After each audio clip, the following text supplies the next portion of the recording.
Jumpy report अनवर जान Kohistani irrigation खाते सोंडा sub division के अमलदारनि जो इरीगेशन खाते जे नंढनि मुलाज़िमनि सां ज़्यादतूं जारी। संदनि 2 महीननि खां पघारूं बंदि करे खेनि फ़ाक़ाकशी ते मजबूर करे छॾियो।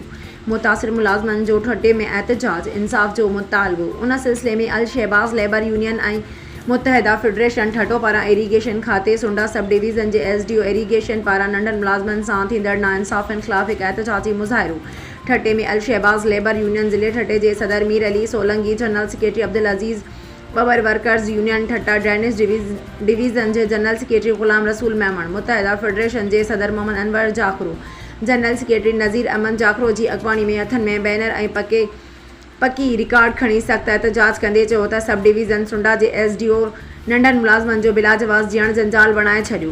हिन आप कल्याणी जे मिंद में एमरजेंसी लागू हुजण बावजूद हू नंढनि मुलाज़िमनि खां डबल ड्यूटी वठण सां गॾु खेनि मानी खणाइण जी बि मोकल नथो ॾिए।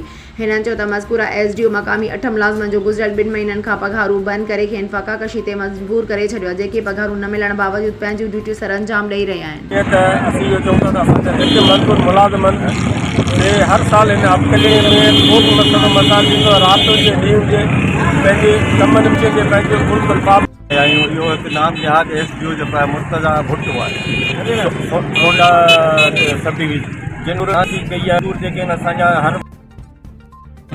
असीं 60 लख में मदमत था करियूं त असांजो मुलाज़ नास थिए उन फौरन जेको सो हलो हुजे न त तुरंत में जेको सो एहतजाज कंदा ऐं हिन जा ऑफिसर पाण ज़िम्मेवार आहिनि।